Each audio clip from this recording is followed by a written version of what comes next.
नमस्कार साथियों, कैसे हैं आप लोग। उम्मीद करता हूं बहुत अच्छे होंगे आप लोग। इससे पहले की क्लास में हमने प्रेम्बल पढ़ा था। प्रेम्बल के सारे फैक्ट्स को, सारे कंसेप्ट को हमने समझा था। प्रेम्बल में एक पॉइंट केवल रह गया था, वो जरा समझ लेते हैं हम लोग। हमने पढ़ा था केशवानंद भारती केस। केशवानंद भारती केस जो कि 1973 में आया था। 1973 में केशवानंद भारती केस आता है और केशवानंद भारती केस एक जजमेंट पास करता है सुप्रीम कोर्ट के जरिए कि जो प्रस्तावना होती है, प्रस्तावना यह संविधान का अंग है, यह संविधान का अंग है और अगर संविधान का अंग है तो आप प्रस्तावना में संशोधन भी कर सकते हैं। ये सुप्रीम कोर्ट का न्याय था केशवानंद भारती केस में। इसका मतलब ये हुआ कि प्रस्तावना संविधान का अंग है और संविधान में संशोधन भी किए जा सकते हैं। और आपको ये भी मैंने बताया था कि केशवानंद भारती केस में सुप्रीम कोर्ट ने मूल ढांचे का कंसेप्ट दिया था, जो ये बताता है कि मूल ढांचे के कंसेप्ट होने का मतलब ये है कि कभी भी संविधान के उस हिस्से में परिवर्तन या संशोधन नहीं हो सकता है जो हिस्सा अपने आप को मूल ढांचा साबित करे। स्पष्ट हुआ। तो यहां से मूल ढांचे का कंसेप्ट आया। तो अगर अंग है तो इसका मतलब यह है कि इसमें संशोधन भी हो सकता है। तो अगर संशोधन हो सकता है तो क्या हुआ है आज तक या कितनी बार हुआ है, इन सब फैक्ट्स पर बात करनी है हमें। ध्यान रखेंगे कि आज तक प्रस्तावना में केवल एक बार संशोधन हुआ है और ये 42वां संशोधन था। केवल एक बार अमेंडमेंट हुआ है प्रीएम्बल में और यह 42वां संशोधन है जो कि 1976 में हुआ था। 42वां संविधान संशोधन कब हुआ था? 1976 में हुआ था। यह संविधान संशोधन किस में हुआ है? प्रस्तावना में। अब संशोधन में क्या हुआ था देखिए, 42वें संविधान संशोधन में 4 शब्द जोड़े गए, 4 शब्द जोड़े गए, जिसमें से जो शब्द है वो ये है समाजवादी, पंथ निरपेक्ष। ये सब कंसेप्ट पहले मूल प्रस्तावना में नहीं थी, बाद में ये जोड़ा गया केशवानंद भारती के बाद। जब 42वां संशोधन प्रस्तावना में किया गया 1976 में, तब ये 4 शब्द जुड़े, समाजवादी, पंथ निरपेक्ष और या तथा अखंडता। ये 4 शब्द जुड़े। एक शब्द था समाजवादी, दूसरा शब्द था पंथ निरपेक्ष, तीसरा शब्द और था, चौथा शब्द अखंडता था। ठीक है, ध्यान रखेंगे। इससे प्रश्न जब आता है ना तो थोड़ा सा टेक्निकल क्वेश्चन यहां से बन सकता है कि 42वें संविधान संशोधन में कितने शब्द जोड़े गए थे? तो 4 शब्द जोड़े गए थे। लेकिन कितने आदर्श जोड़े गए थे? तो 3 आदर्श जोड़े गए थे। पहला आदर्श समाजवादी का है, दूसरा आदर्श जो है ये पंथ निरपेक्ष का है, तीसरा आदर्श जो है ये अखंडता का है। बात समझ में? तो ये बात आप ध्यान रखेंगे, एकदम स्पष्ट हुआ। तो प्रीएम्बल का ये एक छोटा सा फैक्ट आप ध्यान रखेंगे, बहुत उपयोगी है। इसके बाद आज हमें फंडामेंटल राइट यानी मूल अधिकार पढ़ने, मौलिक अधिकार पढ़ने हैं। चलिए अब हम उन पर बात करते हैं।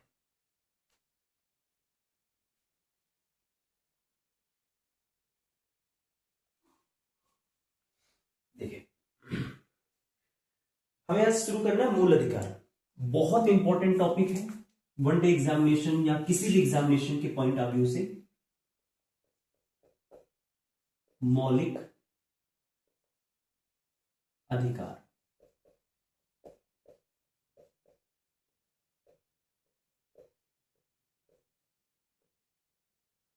Fundamental right.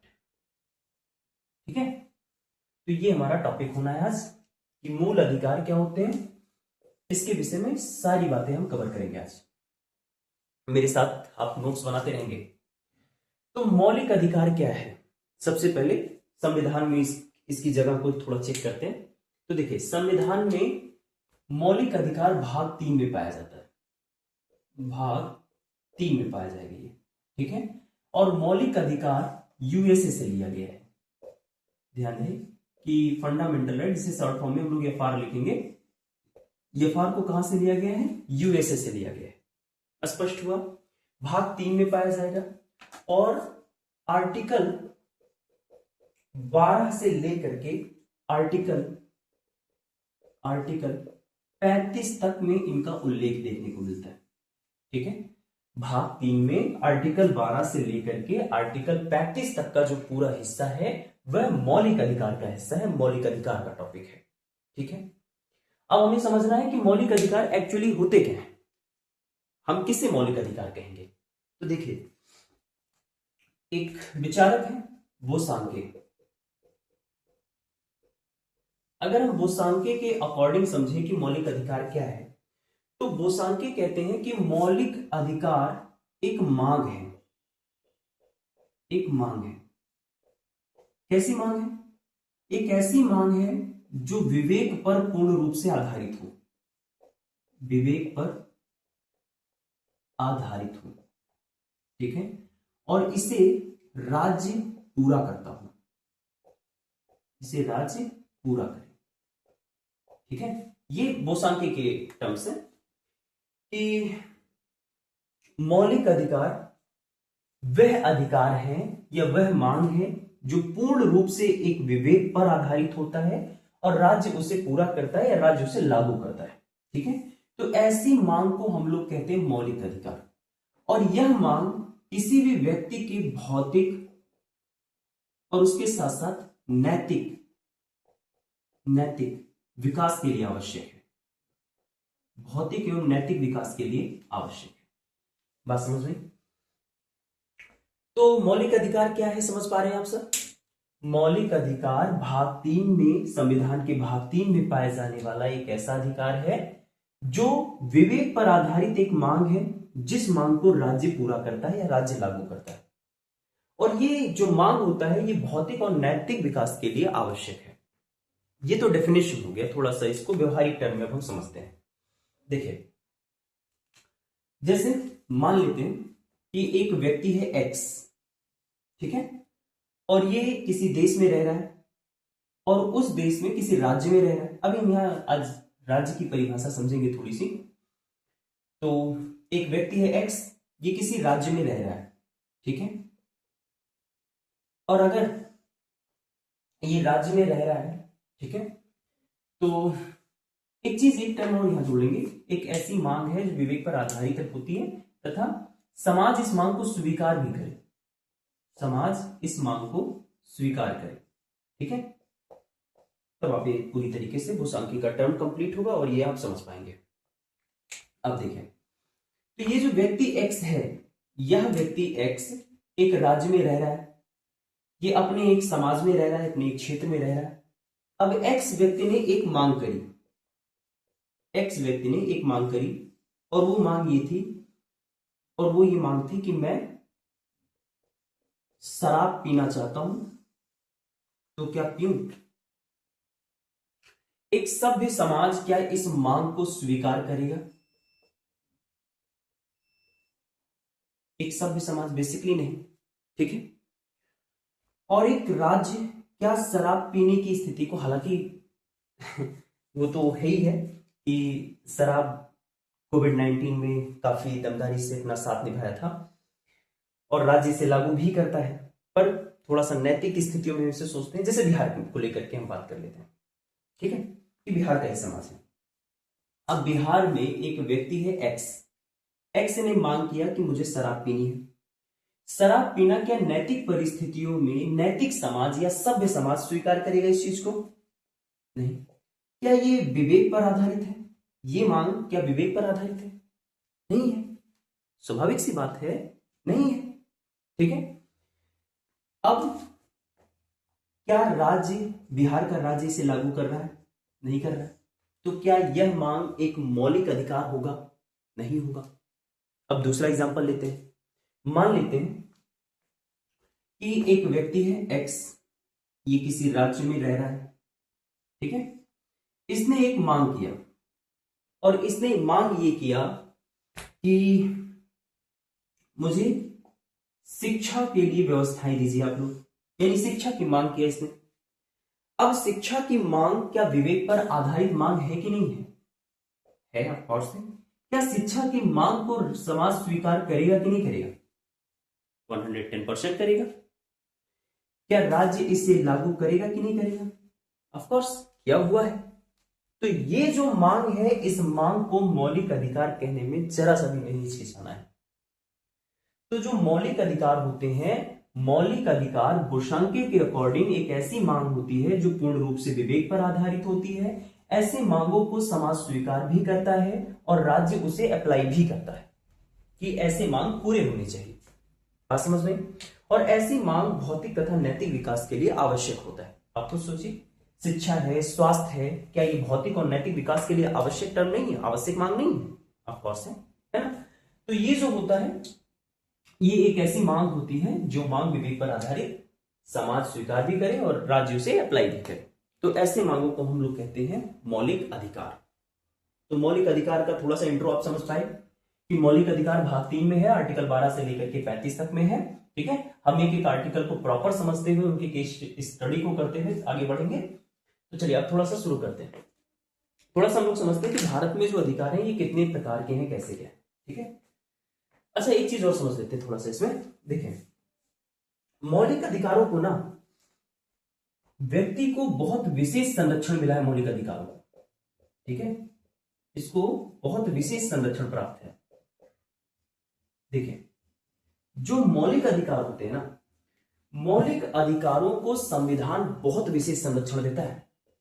हमारा जो संविधान है, यह संविधान एक स्पेशल ट्रीटमेंट देता है, बहुत स्पेशल सुरक्षा देता है। ठीक है, कैसे, कब, क्या परिस्थितियां हैं? देखिए, अगर हम बात करें मौलिक अधिकारों की, तो 3 ही परिस्थितियां हैं, और वो तीनों परिस्थितियां क्या हैं जिसमें उसको विशेष संरक्षण मिलता है। देखिए, मौलिक अधिकार अगर किसी व्यक्ति का छीना गया तो वह सीधा सुप्रीम कोर्ट जाएगा।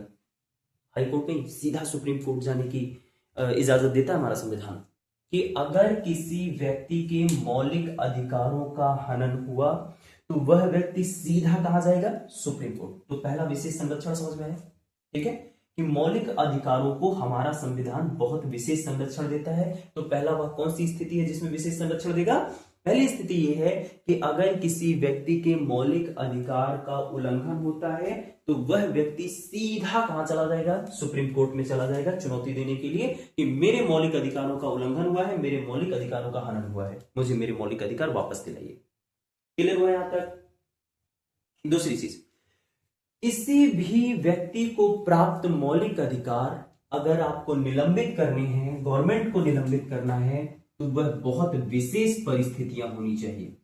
ठीक है, यानी दूसरी बात आप समझेंगे कि बहुत विशेष परिस्थिति होने पर ही जो मौलिक अधिकार है इनका उल्लंघन, इनका निलंबन किया जा सकता है, इनका निलंबन किया जा सकता है। सामान्य परिस्थितियों में मौलिक अधिकारों के फंडामेंटल राइट का निलंबन गवर्नमेंट के बस की बात नहीं है। ठीक है, वो विशेष परिस्थितियां कौन सी हैं? आपको जब इमरजेंसी पढ़ाया जाएगा तो बताया जाएगा कि इमरजेंसी के दौरान विशेष परिस्थितियां क्रिएट होती हैं और वहां पे फंडामेंटल राइट आपको निलंबित होते हुए दिखाई पड़ते हैं, सस्पेंड होते हुए दिखाई पड़ते हैं। ठीक है, ये समझ पाए आप सब? उसके बाद अगर मैं एक फैक्ट और समझाऊं यहीं पे, देखिए, अगर मौलिक अधिकार में कभी भी संशोधन होगा तो वो हमेशा विशेष बहुमत से होगा, विशेष बहुमत से होगा। ठीक है, तो ये 3 प्रकार का संरक्षण मौलिक अधिकारों को आपका संविधान देता है।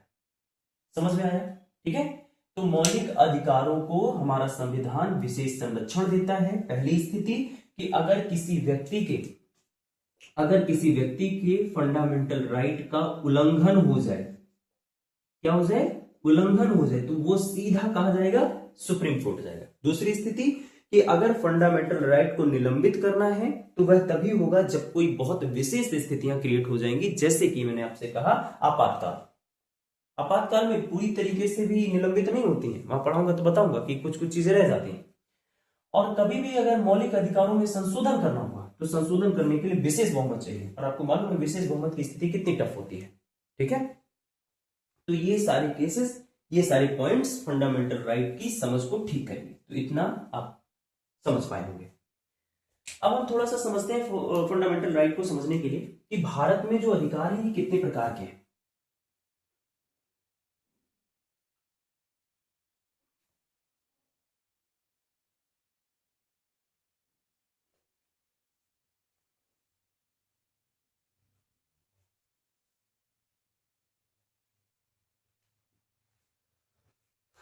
चलिए देखिए, भारत में अधिकार, भारत में अधिकार, कितने प्रकार के अधिकार जो है भारत में लोगों को प्राप्त है। थोड़ा सा ये डाटा समझते हैं जिससे आप मौलिक अधिकार का कंसेप्ट ज्यादा बेहतर तरीके से आप समझ पाएंगे। तो पहले प्रकार का होता है मौलिक अधिकार। पहला कौन सा अधिकार लोगों को मिला हुआ है? मौलिक अधिकार, जिसे इंग्लिश में कहते हैं फंडामेंटल राइट। दूसरा होता है संवैधानिक अधिकार, संवैधानिक अधिकार। तीसरा होता है सांविधिक अधिकार, सांविधिक, या इसी को कहते हैं विधिक या कानूनी, है ना। और तीसरा होता है मानवाधिकार, मानवाधिकार। तो इंडिया में, भारत में किसी भी व्यक्ति को कुल ये 4 प्रकार के अधिकार मिले हुए, ठीक है। तो सबसे पहले मौलिक अधिकार क्या है उसके बारे में मैंने बता दिया। वे अधिकार जो भाग 3 में पाए जाएंगे। कहां पाए जाएंगे? भाग 3 में। वे अधिकार क्या कहलाएंगे? मौलिक अधिकार कहलाएंगे। जैसे स्वतंत्रता का अधिकार, समानता का अधिकार, है ना। ये सारे जो अधिकार हैं ये मौलिक अधिकार हैं। अभी हम इनकी पूरी लिस्ट पढ़ेंगे। अब देखिए संवैधानिक अधिकार क्या होते हैं। संवैधानिक अधिकार वे अधिकार होते हैं जो भाग 3 के बाहर होंगे। भाग 3 के बाहर जो भी अधिकार हैं संविधान में, जो व्यक्तियों को प्राप्त हैं, उसे हम सब कहते हैं संवैधानिक अधिकार। बात समझ में? सांविधिक या विधिक या कानूनी अधिकार क्या होते हैं? वे अधिकार जो विधायिका के कानून की वजह से लोगों को मिले। वे अधिकार जो किसकी वजह से मिले? विधायिका के कानूनों ने जो अधिकार दिया है, इस अधिकार को हम लोग कहते हैं सांविधिक या विधिक अधिकार। बात समझ में? जैसे एग्जांपल के तौर पे, जैसे मातृत्व वंदना, मातृत्व अवकाश, यानी अगर कोई लेडी है और वो लेडी किसी पद पर है, कार्यरत है, तो प्रेगनेंसी के ड्यूरेशन में उनको मातृत्व अवकाश मिलता है। तो ये विधायिका के कानून के द्वारा मिला हुआ अधिकार है कि उनको ये अधिकार है कि वो जब माता बनने की फेज में हो तो उनको अवकाश मिल सकता है, उनको अवकाश चाहिए। ये उनका मौलिक ये उनका सांविधिक अधिकार है। बस समझ में? तो जो विधायिका के कानून किसी को अधिकार देंगे वह सांविधिक या विधिक अधिकार कहलाते हैं। मानव अधिकार, मानव होने की वजह से हमें कुछ अधिकार मिलने चाहिए। जैसे मानव होने की वजह से तो हमें यह सभी को जीवन का अधिकार मिलेगा, है ना। तो गरिमापूर्ण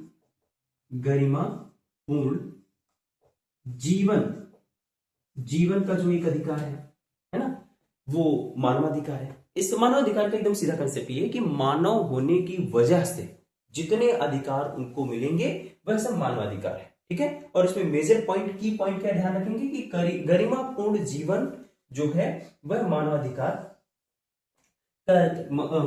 की एक श्रेणी होगी, ठीक है। तो ये जो आप देख रहे हैं ये भारत में अधिकारों का वर्गीकरण है। मौलिक अधिकार, संवैधानिक अधिकार और सांविधिक अधिकार, विधिक अधिकार और मानवाधिकार। जैसे देखिए इसमें एक आर्टिकल है, आर्टिकल 300, है ना। ये संपत्ति के अधिकार की बात करता है, संपत्ति का अधिकार।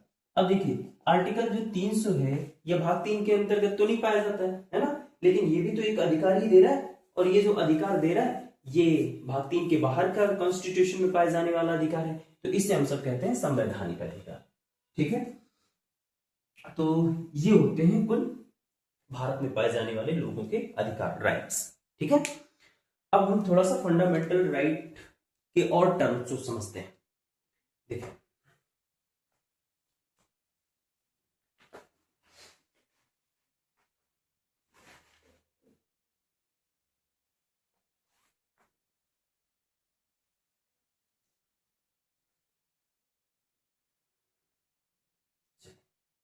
अब हम फंडामेंटल राइट की विशेषताओं को समझते हैं कि इसकी क्या क्या विशेषताएं हैं, ठीक है।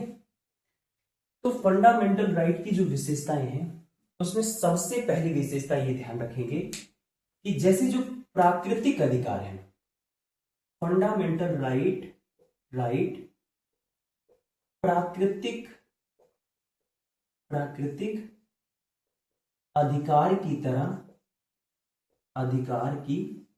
तरह असीमित नहीं है, ठीक है। ये पहली बड़ी विशेषता है कि जैसे जो प्राकृतिक अधिकार का मतलब क्या होगा, जैसे सांस ले रहा हूं, ये मेरा प्राकृतिक अधिकार है, मतलब सीधा सीधा जो प्रकृति ने हमें अधिकार दिया है। सांस लेने का अधिकार तो प्रकृति से ही मिलता है ना, प्राकृतिक है ये। तो जो प्रकृति का अधिकार है ये सीमित नहीं है। क्या लिमिटेशंस लगे क्या कि मैं अगर 25 साल का हूं तो दिन भर में 50 बार ही सांस अंदर लूंगा सांस बाहर करूंगा, ऐसा तो है नहीं।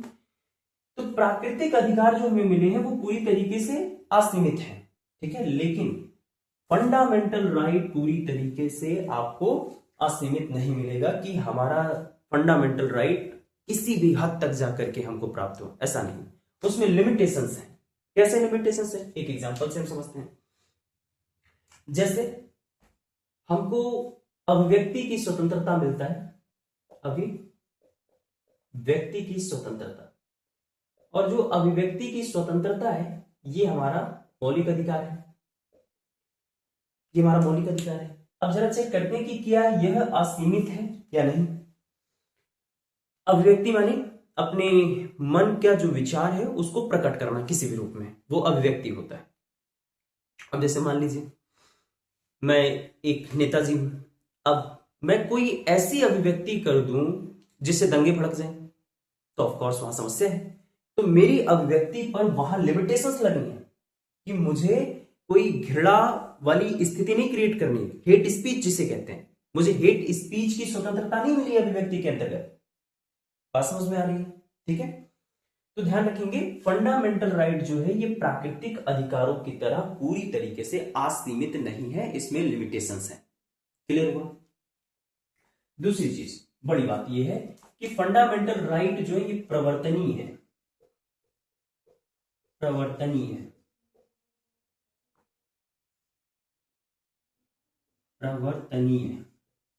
आपको मैंने समझाया था प्रवर्तनीय का मतलब। जैसे प्रियम्बल प्रवर्तनीय है नहीं है। अगर प्रियम्बल की बातें, जैसे उसकी न्याय की बातें, बंधुता की बातें, ये सारी बातें अगर नहीं लागू होती हुई दिख रही हैं, तो क्या हम उसे सुप्रीम कोर्ट में या हाई कोर्ट में जाकर के चुनौती दे करके राज्य से उसे लागू करा सकते हैं? नहीं करा सकते ना। तो वो अप्रवर्तनीय था या प्रवर्तनीय नहीं था।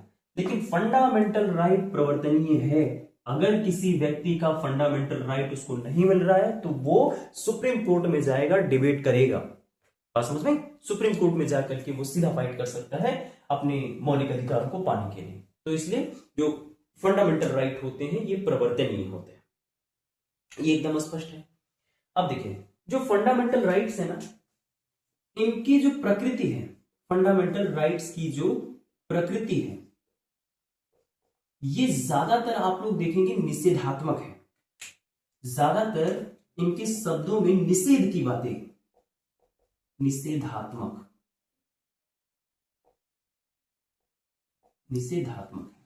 ठीक है, ज्यादातर है ना। कुछ ऐसी हैं जो सीधी बातें करती हैं, बाकी फंडामेंटल राइट का जो स्टेटमेंट है उसमें ज्यादातर चीजें मनाही वाली हैं। जैसे हम लोग एक आर्टिकल पढ़ेंगे, आर्टिकल 13। आर्टिकल 13 कहता है कि राज्य कोई ऐसी विधि नहीं बनाएगा। शब्द पे ध्यान देना, नहीं, है ना। यानी उसकी प्रकृति कैसी है? निषेधात्मक है। वो किसी बात को करने से मना कर रहा है, ठीक है। तो फंडामेंटल राइट में अधिकांश बातें ऐसी ही हैं जो किसी काम को करने से मना करती हैं। तो आर्टिकल 13 कहता है कि राज्य कोई भी ऐसी विधि नहीं बनाएगा जो मौलिक अधिकारों को कम या शून्य करती हो। बात समझ में? तो स्टेटमेंट पे फोकस करेंगे, क्या कह रहा है? नहीं बनाएगा। स्पष्ट हुआ। जैसे आर्टिकल 17 क्या कहता है? छुआछूत नहीं होना चाहिए। तो वो जो नहीं शब्द आप देख पा रहे हैं, वो नहीं शब्द इसके नेचर को डिफाइन करता है, फंडामेंटल राइट के नेचर को बताता है, और वो नेचर कैसा है? निषेधात्मक है। यानी ज्यादातर चीजें फंडामेंटल राइट के लैंग्वेज में मनाही की चीजें। क्लियर हुआ यहां तक? इसके बाद देखेंगे जो फंडामेंटल राइट है ना, फंडामेंटल राइट ना दो कैटेगरी में है। एक तो जो भारतीय नागरिकों को प्राप्त है, जो किसको प्राप्त है? केवल भारतीय नागरिकों को, और कुछ विदेशियों को भी प्राप्त है, विदेशी, और विदेशी के साथ साथ भारतीय नागरिकों को भी प्राप्त है। यानी फंडामेंटल राइट में दो प्रकार की फंडामेंटल राइट हम देखेंगे, दो कैटेगरी देखेंगे। एक ऐसा फंडामेंटल राइट होगा, एक ऐसे मौलिक अधिकार होंगे जो केवल भारतीय नागरिकों को मिलेंगे, और भारत में अगर कोई विदेशी आ गया तो क्या वहां पे विदेशी के कुछ अपने अधिकार नहीं रह जाएंगे? रह जाएंगे। तो वो जो अधिकार होंगे वो दूसरी श्रेणी में आते हैं। ठीक है, तो देखते हैं जरा। तो जो भारतीय नागरिकों को मिलने वाले अधिकार हैं ये राजनैतिक अधिकार होते हैं। ये कैसे अधिकार होते हैं? राजनैतिक अधिकार होते हैं। और विदेशी तथा जो भारतीय नागरिक हैं इनको जो अधिकार मिले ये नागरिक के, सामान्य नागरिक अधिकार है। ये कैसे अधिकार है? नागरिक अधिकार है। और भारतीय नागरिकों को मिलने वाले कौन से अधिकार है? राजनैतिक अधिकार है। जैसे एग्जाम्पल के तौर पे अगर हम बात करें तो भारतीय नागरिकों को कौन कौन से फंडामेंटल राइट प्राप्त है? तो article 16, 15, article 16, article 19, article 29, article 30। तो ये जो 5 देख रहे हैं आप लोग, 15, 16, 19, 29, 30, ये केवल और केवल भारतीय नागरिकों को प्राप्त फंडामेंटल राइट्स हैं। अगर कोई विदेशी हमारे देश में आ जाता है तो वह आर्टिकल 15 नहीं, उसको आर्टिकल 15 के तहत उसको मौलिक अधिकार नहीं मिलेगा। आर्टिकल 16 के तहत उस विदेशी को मौलिक अधिकार नहीं मिलेगा। आर्टिकल 29, आर्टिकल 19, आर्टिकल 30, इनमें से वर्णित किसी भी फंडामेंटल राइट के लिए ये अपने आप को हक नहीं मानेगा कि ये मेरा हक है। बात समझ में? बाकी इनको छोड़ करके जो भी आर्टिकल हैं वो सारे आर्टिकल, जैसे आर्टिकल 14 है, ठीक है, जैसे आर्टिकल 18 है, जैसे और सारे के सारे जो भी आर्टिकल्स हैं फंडामेंटल राइट के वो विदेशी के लिए भी लागू होते हैं और भारतीय नागरिकों के लिए ऑफकोर्स लागू नहीं है। ठीक है, तो ये एक विशेषता ये पड़ी है। अब ये विशेषता जरा समझेंगे कि फंडामेंटल राइट जो होता है, फंडामेंटल राइट जो होता है, फंडामेंटल राइट को त्यागा नहीं जा सकता। कोई भी व्यक्ति अगर चाहे कि मैं मेरा फंडामेंटल राइट त्याग दूं तो त्याग नहीं सकता। ठीक है, वो क्यों नहीं त्याग सकता? क्योंकि फंडामेंटल राइट जो होता है ये व्यक्तिगत चीज नहीं होती। फंडामेंटल राइट व्यक्तिगत चीज नहीं है, मतलब व्यक्तिगत हित तो है उसमें, लेकिन उससे क्या होता है, ये सामाजिक परिप्रेक्ष्य में ज्यादा है कि अगर व्यक्ति को उसके मौलिक अधिकार मिलेंगे तो इससे एक समाज डेवलप ज्यादा हो पाएगा। बात समझ में? तो इस वजह से कोई भी व्यक्ति अपने फंडामेंटल राइट्स को नहीं छोड़ सकता, उसका त्याग नहीं कर सकता। स्पष्ट हुआ? ठीक है, अब देखेंगे कई सारे आर्टिकल्स आपको फंडामेंटल राइट्स में ऐसे दिखेंगे कि उसमें से बहुत सारे आर्टिकल ऐसे हैं जो राज्य के विरुद्ध प्राप्त है, राज्य के विरुद्ध प्राप्त है, और कई सारे आर्टिकल ऐसे हैं जो व्यक्ति के विरुद्ध भी है, व्यक्ति के विरुद्ध।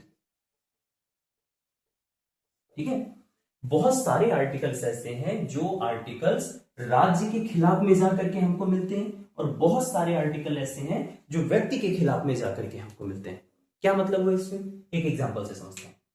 जैसे देखिए आर्टिकल 16 ये, जैसे पहले यहां समझते हैं व्यक्ति के खिलाफ। जैसे आर्टिकल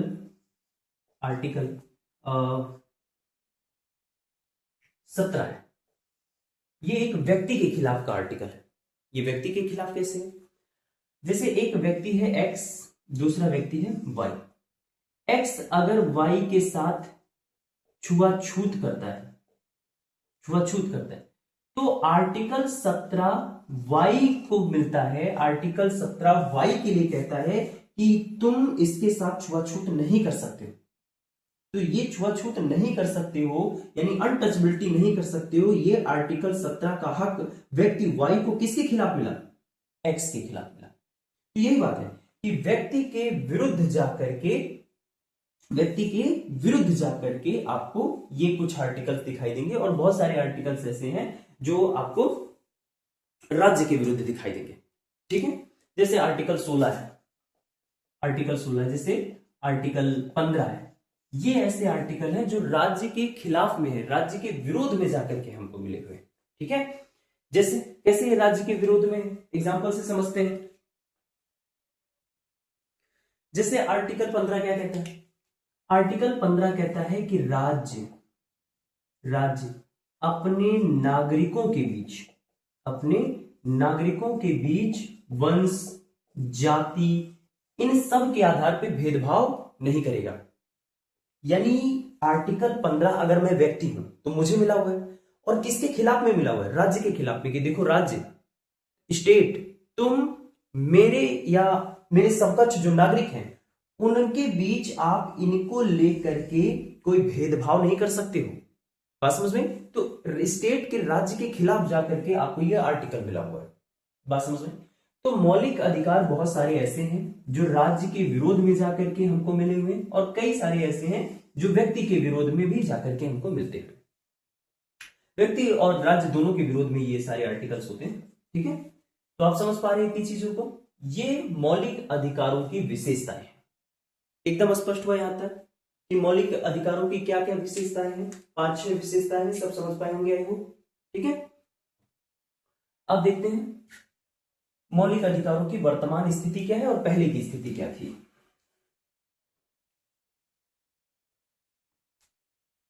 आपको ये कलर ठीक से दिख तो रहा है ना?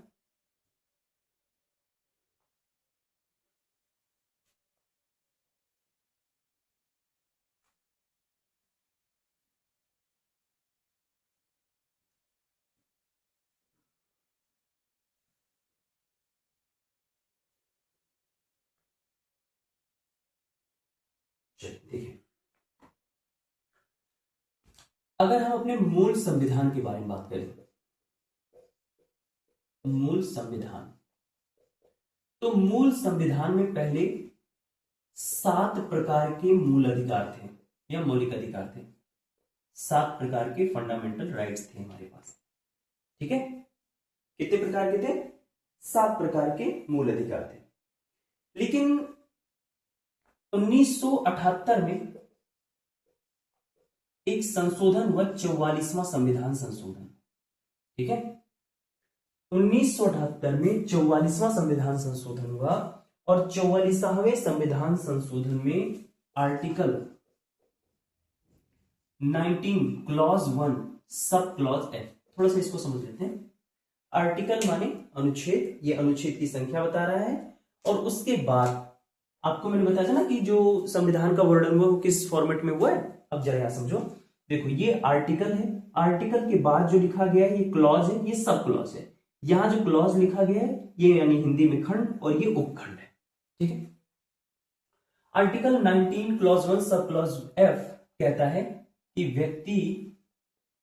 व्यक्ति को अगर अपनी संपत्ति का, जो मतलब व्यक्ति यानी यहां नागरिक से, जो नागरिक है, नागरिक को अपनी संपत्ति को खरीदने का, उसको बेचने का, उसको धारण करने का अधिकार आर्टिकल 19(1)(f) देता है। ठीक है, तो प्रत्येक नागरिक को अर्जन की, वहन की और धारण करने की स्वतंत्रता देता है। ठीक है, ये article 19 clause 1 sub clause F था। तो इसको 44वें संविधान संशोधन के जरिए जो 1978 में हुआ था, इस आर्टिकल को बाहर कर दिया गया। ठीक है, तो अब हमारा जो संविधान है, उस संविधान में कुल 6 प्रकार के केवल और केवल मूल अधिकार बचे हुए। ठीक है, कितने प्रकार के मूल अधिकार है हमारे पास? केवल 6 प्रकार के। कौन कौन से हैं देखते हैं। देखिए, जो पहला प्रकार है ये है समानता का अधिकार। समानता का अधिकार,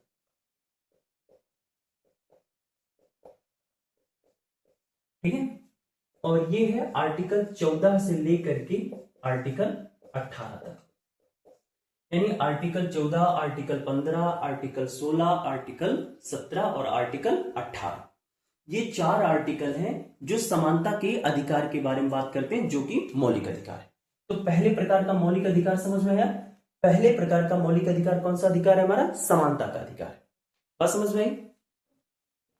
जो दूसरा आपको मौलिक अधिकार दिखाई देगा, यह मौलिक अधिकार है स्वतंत्रता का।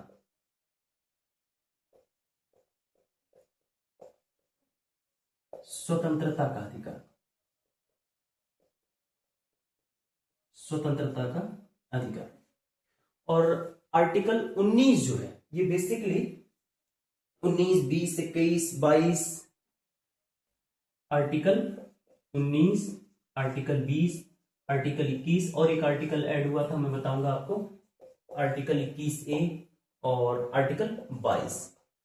ये जो आप आर्टिकल्स देख रहे हैं, ये सारे आर्टिकल्स स्वतंत्रता के अधिकार के आर्टिकल्स हैं। ठीक है, तो article 19, article 20, article 21, article 21A, article 22, ये जो आप अधिकार देख पा रहे हैं, ये मौलिक अधिकार का दूसरा प्रकार है जो कि स्वतंत्रता का अधिकार देता है। एकदम स्पष्ट हुआ? ठीक है। अब उसके बाद जो तीसरे प्रकार का मौलिक अधिकार होता है, ये है शोषण के विरुद्ध अधिकार, विरुद्ध अधिकार, और ये है आर्टिकल 23 और आर्टिकल 24। हम जब पढ़ेंगे तो सभी आर्टिकल्स पर एक एक पर बात करेंगे, किस प्रकार के शोषण के विरुद्ध का अधिकार है, आप वहां समझ पाएंगे। ठीक है, तो 3 प्रकार के आपको मौलिक अधिकार समझ में आए। एक तो समानता का अधिकार मौलिक अधिकार है, स्वतंत्रता का अधिकार मौलिक अधिकार है, शोषण के विरुद्ध का जो अधिकार है वो भी हमारा मौलिक अधिकार है।